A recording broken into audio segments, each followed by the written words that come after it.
Hello बच्चों, आज हम प्रथम पाठ सूची पर्यावरण का तीसरा पद पढ़ेंगे। 2 का हम अध्ययन पूर्व में कर चुके हैं। तो आइए हम तीसरे पद का अर्थ आपको बताते हैं। तीसरे पद में है, देखो इसकी हमको पाठ का दोहरान करते हैं, पद का दोहरान करते हैं। वायुमंडलम वृषम दूषितम नाहि निर्मलम जलम कुत्सित वस्तु मिश्रितम वक्ष समलम से मलम धरातलम करणीय वहिर अंति जगतः तु बहु शुद्धिकरणम शुचि पर्यावरणम। वायुमंडलम वृषम दूषितम, इसमें जो कवि है प्रदूषण के प्रकृति पर क्या क्या प्रभाव पड़ा है इसका वर्णन करते हुए कवि कहता है कि वायुमंडलम, वायुमंडल, वृषम अधिक मात्रा में, वृषम मीन्स अधिक मात्रा में, दूषित प्रदूषित हो गया है। न ही और निर्मलम जलम, और जल भी जो है वो निर्मल ही मीन्स स्वच्छ, जल भी हमारा स्वच्छ ना ही नहीं रहा। प्रकृति का क्या प्रभाव पड़ा है कि वायुमंडल वृषम दूषितम, वायुमंडल अत्यधिक मात्रा में दूषित हो गया है, प्रदूषित हो गया है। और जल भी, जलम निर्मलम नाही, जल भी निर्मल यानी स्वच्छ नहीं रहा। कुत्सित वस्तु मिश्रितम वक्ष्य, वक्ष्यम, वक्ष्यम कहते हैं भोज्य पदार्थ, जिनको हम खाते हैं वो भोज्य पदार्थ। कुत्सित वस्तु, कुत्सित प्रदूषित वस्तु, प्रदूषित वस्तुओं से मिश्रित हो गए हैं। जो हमारे भोज्य पदार्थ हैं वो प्रदूषित वस्तुओं के कारण मिश्रित हो गए हैं। धरातलम समलम, धरातल भी जो हमारी पृथ्वी है वो समल प्रदूषित हो गई है, गंदगी से युक्त हो गई है। यानी जो हमारी पृथ्वी है, धरातल है पृथ्वी का, वो भी समलम गंदगी से युक्त हो गया है, मलिन हो गया है। करणीयम करना चाहिए, वही र, इसकी संधि होगी, देखो र है इसमें, तो इसकी जो संधि होगी वही, रे पूरा है इसका, आधे रे का विसर्ग होगा, प्लस इसमें से स्वर निकलेगा अ, अंतः होगा, अंतः, रे ऊपर है इसका विसर्ग, और जगति,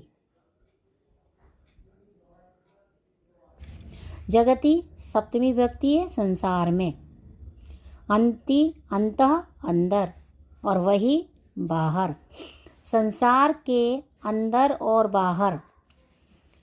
करणीयम करना चाहिए, तू तो बहु बहुत मात्रा में, करणीयम जगति यानी संसार में, वही बाहर, अंतः अंदर, संसार के बाहर और अंदर अत्यधिक मात्रा में शुद्धिकरण करणीयम करना चाहिए। करणीयम इसमें क्या है, अन्य प्रत्यय है जो चाहिए अर्थ में आता है। इसमें धातु है अपनी क्री, कौन सी धातु है, क्री धातु, और इसमें जो प्रत्यय है वो है अनियर। तो करणीय ये शब्द क्या बन जाएगा, इससे दोनों को मिलाकर के करणीय, करणीय मीन्स करना चाहिए, चाहिए अर्थ में होता है, इसका बहुत मात्रा में शुद्धिकरण करना चाहिए। एक बार फिर से एक साथ देखिए। प्रदूषण के कारण वायुमंडल अत्यधिक मात्रा में दूषित हो गया है, जल भी शुद्ध नहीं रहा है। प्रदूषित वस्तुओं के कारण जो भोज्य पदार्थ हैं, हमारे खाने योग्य पदार्थ हैं, वो मिश्रित हो गए हैं। धरातल भी है, पृथ्वी का जो धरातल है वो मलिन हो गया है। संसार के अंदर और बाहर अत्यधिक मात्रा में शुद्धिकरण करना चाहिए, शुचि पर्यावरण, हमारा पर्यावरण शुद्ध रहे। आगे नेक्स्ट देखिए 4 नंबर का, कंचित कालम नया माम अस्मात्, इसमें से आदम में निकलेगा, अध्वनि निकलेगी इसमें से, तो अस्मात् ने कहते होगा अस्मात्, नगराद ने कद, अस्माद नगराद बहु दूरम, प्रपश्यामि ग्रामांते निर्झर नदी पयपूरम, एकांते कांतारे क्षणमपि मे स्यात् संचरणम शुचि पर्यावरणम। इसमें कवि गांव की सीमा पर एकांत में विचरण करने के लिए इच्छा रखता है और कहता है कि कंचित प्रदूषण से बचने के लिए वो एकांत वातावरण में जाना चाहता है और वहाँ समय व्यतीत करना चाहता है। इसका वर्णन करते हुए कवि कहता है इस पद में, कंचित कालम कुछ समय के लिए, कंचित यानी कुछ, काल यानी समय, कुछ समय के लिए नए ले जाओ माम माम मुझे अस्मात् इस नगरात नगर से। इसमें पंचमी विभक्ति है। इसके जो टुकड़े होंगे माम अस्माद नगराद, पंचमी विभक्ति है। मुझे इस नगर से कुछ समय के लिए बहु दूरम बहुत दूर नया ले जाओ, नी धातु है ले जाना। तो मुझे माम ये मुझे इस नगर से बहुत दूर कुछ समय के लिए, नए क्रिया लास्ट में आती है, ले जाओ। और प्रपश्यामी देखना चाहता हूँ, ग्रामांते गांव की सीमा पर, निर्झर झरने, नदी नदियाँ, पय पूरम, पय यानी जल से, पूरम यानी भरे हुए, जल से भरे हुए, गांव की सीमा पर जल से भरे हुए झरने और नदी प्रपश्यामी मैं देखना चाहता हूँ। और एकांते कांतारे क्षणमपि, एकांत कांतारे कहते हैं वन, वन में, एकांत वन में, क्षणमपि कुछ समय, क्षणम प्लस अपि कुछ क्षण के लिए, मैं शात मुझे, संचरणम वहाँ विचरण करना चाहिए या घूमना चाहिए, मुझे एकांत वन में कुछ समय के लिए घूमना चाहिए। शुचि पर्यावरणम मेरा पर्यावरण शुद्ध रहे। इसमें गांव की सीमा पर एकांत वन में वो कवि विचरण करना चाहता है। ये इच्छा करते हुए कवि कहता है कि मुझे इस नगर से बहुत दूर कुछ समय के लिए ले जाओ। मैं गांव की सीमा पर, ग्राम अंते गांव, ग्राम यानी गांव, अंते यानी सीमा, गांव की सीमा पर जल से भरे हुए नदी और झरने प्रपश्यामी देखना चाहता हूँ। एकांत क्षण, एकांत वन में कुछ समय के लिए, क्षणमपि कुछ क्षण के लिए, मैं शात मैं संचरणम मुझे घूमना चाहिए, शात क्रिया है लास्ट में आएगी, मुझे संचरणम शात मुझे घूमना, वहाँ घूमना चाहिए, पर्यावरण शुद्ध रहे। तीसरा देखिए, मुझे उम्मीद है कि दूसरा वाला भी अर्थ आपको आ गया होगा। आगे देखिए, हरित तरुणाम ललित लतानाम माला रमणीय। अब इसका अन्वय क्या होगा, हरित तरुणाम हरे भरे वृक्ष, ललित लतानाम लता कहते हैं बेल, ललित यानी सुंदर, लता मीन्स बेल, सुंदर लताएं, दोनों में षष्ठी विभक्ति है। तो हरित वृक्षों का, हरे भरे वृक्षों की और सुंदर लताओं की, रमणीय सुंदर है, माला पंक्ति, माला कहते पंक्ति, कतार या लाइन। हरे भरे वृक्षों, सुंदर लताओं की जो सुंदर पंक्तियां हैं।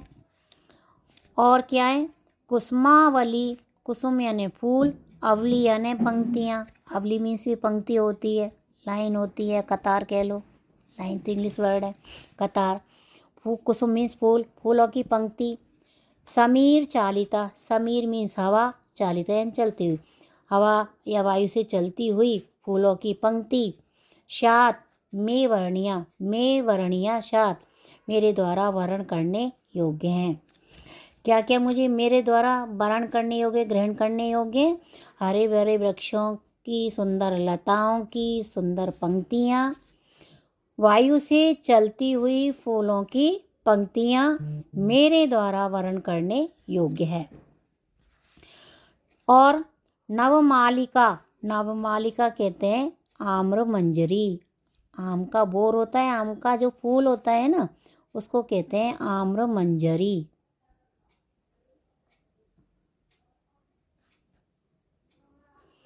आम्र मंजरी। रसालम कहते हैं आम।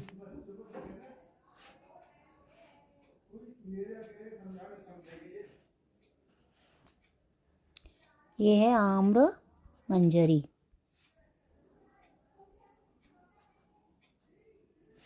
रसाल आम। मिलित्वा मिलकर, मिलकर के।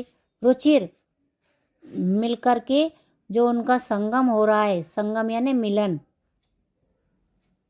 मिलना, वो रुचिर बहुत ही सुंदर लग रहा है।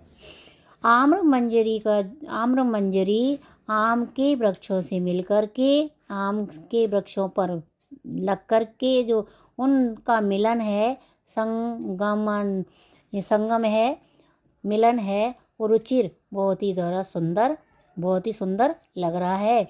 इसलिए कहा गया है कि शुचि पर्यावरण, पर्यावरण हमेशा शुद्ध रहे। एक बार फिर से देखिए, सुंदर हरे हरे वृक्षों की, सुंदर लताओं की, सुंदर जो पंक्तियां हैं, और वायु के द्वारा चलती हुई फूलों की जो पंक्तियां हैं, मेरे द्वारा वर्ण करने योग्य हैं, मेरे द्वारा वर्ण करने योग्य हैं। और फिर इसके बाद में आएगा नवमालिका आम्रमंजरी। नवमालिका मीन्स आम्रमंजरी, आम के वृक्षों से मिलने के कारण उनका जो मिलन है, संगम है, रुचिरम बहुत ही अत्यधिक सुंदर है। अतः इसलिए कहा गया है शुचि पर्यावरण, अतः हमारा पर्यावरण स्वच्छ होना चाहिए। ठीक है, आपको तीनों पदों का यहाँ पे अर्थ करा दिया गया है। उम्मीद है कि आपको अर्थ स्पष्ट रूप से समझ में आ गया होगा। Thank you.